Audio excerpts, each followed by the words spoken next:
दोस्तों, आप सबका मेरे YouTube चैनल पर स्वागत है। तो बात करते हैं कहानी तड़प तेरे इश्क के अगले भाग की। पिछले भाग में आपने पढ़ा कि प्रशांत बहुत अच्छी प्रेजेंटेशन देता है और फिर ये डील उसे ही मिलती है। इसके बाद वो दोनों ऑफिस जाने के लिए निकल जाते हैं। प्रशांत बिल्कुल खामोश बैठा था, वहीं आराध्या को ये खामोशी चुभ रही थी। जब उससे रहा नहीं जाता तो वो एकदम से, तुम्हारा सही है, इतनी बड़ी डील साइन की है तुमने, पर पार्टी ना देनी पड़े इसलिए ये सड़ी सी शक्ल बना रखी है, कंजूस कहेंगे। आराध्या बेबाकी से बोलती है। उसकी बात सुनकर प्रशांत हैरानी से उसकी तरफ देखता है, क्योंकि आज से पहले किसी ने उससे इस तरीके से बात नहीं की थी। अब ऐसे क्या देख रहे हो, सही तो कह रही हूँ, पार्टी नहीं देनी तो मत दो, पर कम से कम अपना मूड तो ठीक करो।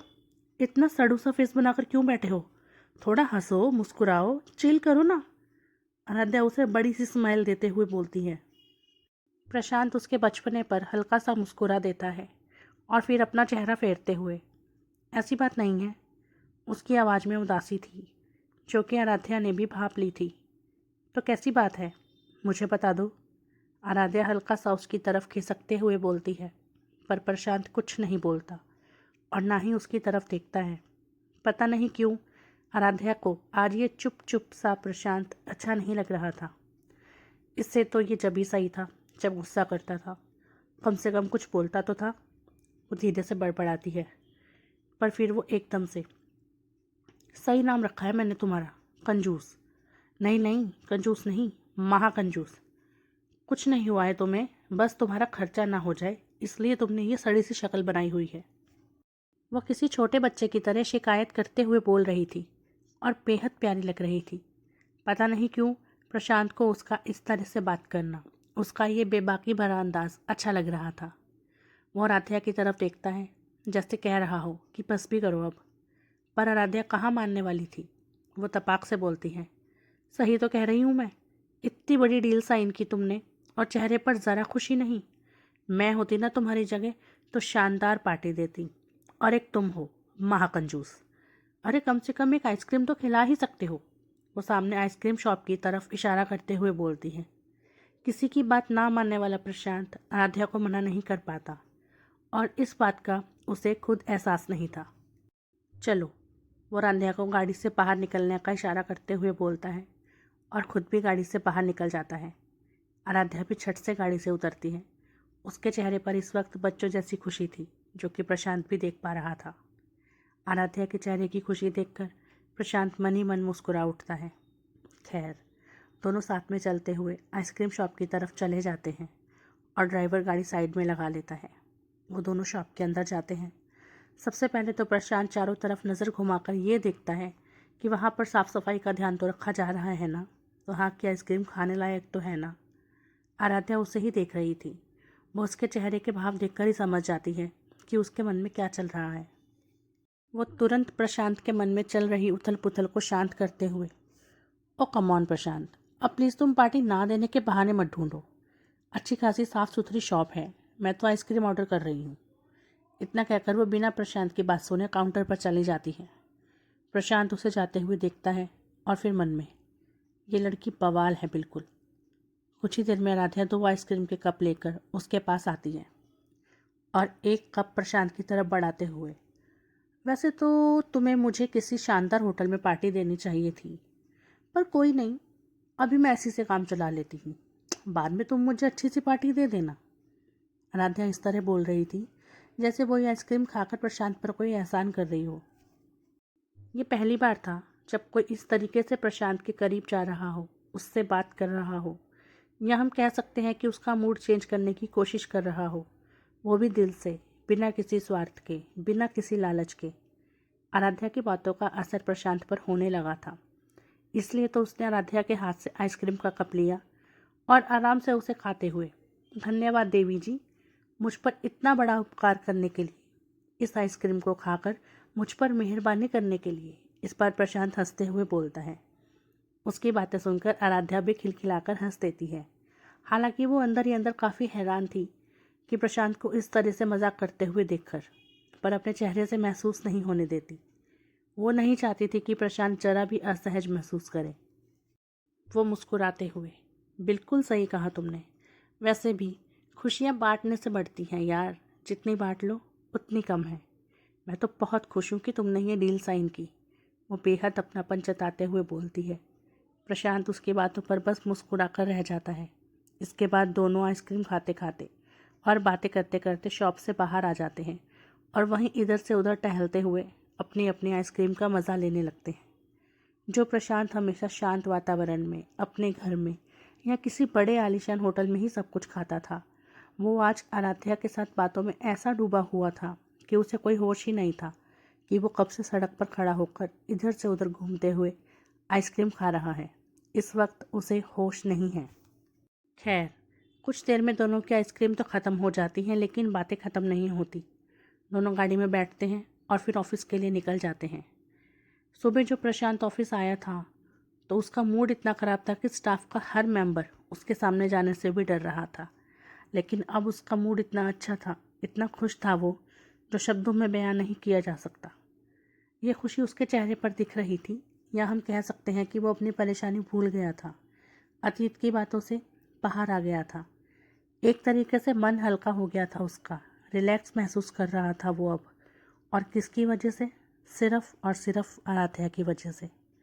दोनों ऑफिस पहुंच जाते हैं और फिर से अपने अपने काम में लग जाते हैं। उधर सैम जिस काम के लिए गया था उसे वहां पर इतना समय लग गया कि वापस आते आते रात हो गई। इसलिए वो वापस ऑफिस ना आकर सीधा घर निकल गया। उधर आराध्या भी अपना काम ख़त्म करके घर जाने के लिए निकल रही थी। और हैरानी की बात यह थी कि प्रशांत भी यहाँ जल्दी घर जाने के लिए रेडी था। आराध्या अपने कैबिन से बाहर निकलती है, तभी प्रशांत उसे देखकर, मैं भी घर ही जा रहा हूँ, चलो साथ में चलते हैं। आज प्रशांत ने बिना किसी संकोच के आराध्या को बोल दिया कि मेरे साथ ही चले। आराध्या भी उसे मना नहीं करती और दोनों साथ में घर जाने के लिए निकल जाते हैं। सैम पहले ही घर पहुंच गया था। शकुंतला उस वक्त हॉल में बैठी कोई मैगजीन पढ़ रही थी। सैम उसके पास जाकर सोफे पर पसरते हुए, और मेरी प्यारी दादी क्या कर रही हो? शकुंतला उसकी तरफ देखती हैं और फिर घड़ी में टाइम देखते हुए, आज तो कुछ जल्दी नहीं आ गया सैम? वो उससे सवाल करती हैं। सैम अपनी शर्ट के ऊपर वाले 2 बटन खोलते हुए, क्या बताऊं दादी, किसी मीटिंग में गया था, वहाँ इतना टाइम लग गया कि अब जाकर फ्री हुआ हूँ। बहुत थक गया था इसलिए सीधा घर आ गया। अगर ऑफिस जाता तो वहाँ वो हिटलर प्रशांत मुझे और काम दे देता, जो कि मैं बिल्कुल नहीं करने वाला था। फिर उसका लेक्चर सुनना पड़ता। इससे अच्छा तो मैं घर ही आ गया। उसे तो बस हर वक्त काम काम काम यही सब दिखाई देता है। मुझ पर ज़रा भी तरस नहीं करता आपका लाडला। सैम किसी छोटे बच्चे की तरह प्रशांत की शिकायत करते हुए बोलते ही जा रहा था। इस बात से अनजान कि दरवाजे पर खड़ा प्रशांत अपनी सब तारीफ सुन रहा है। अच्छा बच्चू, मैं तो उस पर जुल्म करता हूँ, तरस नहीं करता। प्रशांत एकदम से अंदर आते हुए बोलता है और सोफे पर रखा कुशन उठाकर उसके ऊपर फेंकता है। सैम को उम्मीद नहीं थी कि प्रशांत इतनी जल्दी घर आ जाएगा। प्रशांत को देखकर उसकी तो सिट्टी पिट्टी गुम हो जाती है। वो एकदम से, अरे मैं नहीं बोल रहा, वो तो दादी पूछ रही थी। फिर वो शकुंतला की तरफ देखकर, क्या दादी, आप मुझ मासूम बच्चे से क्या क्या पूछती रहती हो? फिर सच निकल जाता है मुंह से। ये कहकर वो जल्दी से अपने कमरे में भाग जाता है। उसकी हालत देखकर आराध्या को हंसी आ जाती है, जिस पर वो काबू नहीं रख पाती और खिलखिलाकर हंस पड़ती है। उसको हंसते हुए देखकर प्रशांत भी हंस देता है। शकुंतला ने आज उसे कितने सालों बाद ऐसे खुलकर हंसते हुए देखा था। उसको हंसते हुए देखकर वो भावुक हो जाती है। उसका दिल करता है कि प्रशांत को अपने सीने से लगा ले, लेकिन उन्होंने खुद पर काबू पा लिया, क्योंकि वो नहीं चाहती थी कि प्रशांत को फिर से वो सब याद आए। मुश्किल से तो उन्होंने उसको हंसते हुए देखा है। हंसता हुआ प्रशांत शकुंतला के पास आकर सोफे पर बैठते हुए, ये सैम एक नंबर का नमूना है दादी, कुछ भी बकवास करता है। शकुंतला उसके सर पर हाथ फेरते हुए, आज तो तू भी घर जल्दी आ गया, आखिर ये चमत्कार कैसे हुआ? आराध्या भी शकुंतला की दूसरी तरफ आकर बैठ जाती है। प्रशांत देख पा रहा था कि आज उसके जल्दी घर आने से शकुंतला कितनी खुश है। वो शकुंतला का हाथ अपने हाथ में लेते हुए, मैं जानता हूँ दादी, आपको बिल्कुल टाइम नहीं दे पाता हूँ, हमेशा काम में ही उलझा रहता हूँ, लेकिन अब से मैं पूरी कोशिश करूँगा कि थोड़ा टाइम आपको भी दे सकूँ। चलिए, आज एक बहुत खुशी की बात हुई है। मैंने एक बहुत बड़ी डील साइन की है और जिसकी खुशी में हम सब बाहर डिनर करने चलेंगे। प्रशांत खुशी से चहकते हुए बोलता है। और दादी आप भी चलेंगी। ये सुनकर आराध्या हैरानी से प्रशांत की तरफ देखती है, जैसे यकीन करना चाहती हूँ कि ये सच में प्रशांत ही है ना। जितनी ज़्यादा वो हैरान थी उतनी ही शकुंतला भी हैरान थी कि आज प्रशांत को हुआ क्या है। आज से पहले भी उसने बहुत बार डील साइन की है, लेकिन इतनी खुशी उसके चेहरे पर कभी नहीं दिखी। सीढ़ियों से उतरता सैम भी उसकी बात सुनकर हैरान रह गया था और वो एकदम से, भाई तू हमारा प्रशांत ही है ना, कहीं उसका डुप्लीकेट तो नहीं? मतलब आज तू बड़ी खुशियाँ बांट रहा है। वो उसके पास जाकर सोफे पर बैठते हुए बोलता है। ये सुनकर प्रशांत आराध्या की तरफ देखकर, वो किसी ने मुझसे कहा है कि खुशियाँ बांटने से बढ़ती हैं। उसकी बात सुनकर आराध्या हल्का सा मुस्कुरा देती हैं और अपनी नज़रें झुका लेती हैं। शकुंतला जो प्रशांत को ही देख रही थी, वो उसकी नज़रों का पीछा करती हैं और उसको आराध्या की तरफ देखकर वो समझ जाती है कि ज़रूर ये करिश्मा आराध्या ने ही किया है। तभी आज प्रशांत के सुर बदले हुए हैं। दिल ही दिल में वो आराध्या को खूब आशीर्वाद देती है और दोनों को देखते हुए मन में, बस अब ये दोनों जल्दी से एक दूसरे को पसंद करने लग जाएं और जीवन साथी बन जाएं, तो प्रशांत के प्रति मेरी टेंशन कम हो। इतने में प्रशांत वहाँ से खड़े होते हुए, चलिए चलिए जल्दी से सब लोग रेडी हो जाइए, मैं भी फटाफट से चेंज करके आता हूँ। बस फिर क्या था, सब लोग रेडी होने के लिए अपने अपने कमरे में चले जाते हैं और लगभग आधे घंटे बाद वापस आते हैं।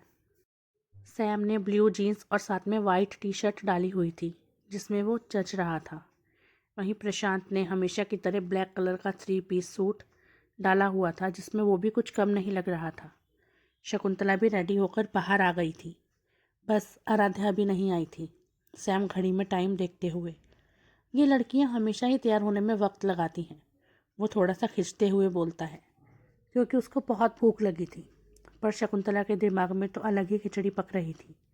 वो चाहती थी कि आराध्या और प्रशांत ज़्यादा से ज़्यादा वक्त साथ में बिताएं, इसलिए वो उसका हाथ पकड़कर बाहर की तरफ ले जाते हुए, अरे वो आ जाएगी, तो चल, तब तक हम दोनों गाड़ी तक चलते हैं। जाते जाते प्रशांत की तरफ देखकर, और तू आराध्या के साथ आई हो, इतना कहकर वो सैम को वहाँ से लेकर चली जाती हैं। लगभग 5 मिनट और बीत जाते हैं। कभी किसी का इंतज़ार ना करने वाला प्रशांत आज आराध्या का इंतज़ार कर रहा था, वो भी बिना किसी शिकायत के। वो अपनी घड़ी में टाइम देखते हुए, सही कह रहा था सैम, बहुत टाइम लगाती है ये लड़की। अभी वो बोल ही रहा था कि तभी उसकी नज़र अपने कमरे से बाहर निकल रही आराध्या पर पड़ती है। ब्लैक कलर का सिंपल सा सूट जो उसके गोरे रंग पर बेहद खूबसूरत लग रहा था। चेहरे पर हल्का मेकअप, होठों पर पिंक लिपस्टिक, बाल खुले हुए और अपना रेड कलर का दुपट्टा संभालती हुई वो चली आ रही थी। और उसे देखकर प्रशांत के दिल में घंटियां बज रही थी। पलके तक झपकाना भूल गया था वो। आराध्या की नज़र प्रशांत पर पड़ती है। उसे इस तरह अपनी तरफ देखता पाकर शर्म से उसके गाल गुलाबी हो जाते हैं। प्रशांत को भी एहसास होता है कि वो कब से उसे देखे जा रहा है। वो तुरंत अपनी नज़रें फेर लेता है और अपनी हरकत पर झेप जाता है। दोनों को ही समझ नहीं आ रहा था कि क्या बोले। आराध्या इधर उधर देखते हुए, दादी कहाँ हैं? सैम और दादी हमारा बाहर वेट कर रहे हैं, चलो। ये कहकर वो बाहर जाने के लिए अपने कदम बढ़ा देता है। पीछे से आराध्या, तो तुम यहाँ रुक कर मेरा इंतज़ार कर रहे थे? एकदम से उससे सवाल करती है, जिसे सुनकर प्रशांत के कदम वहीं रुक जाते हैं।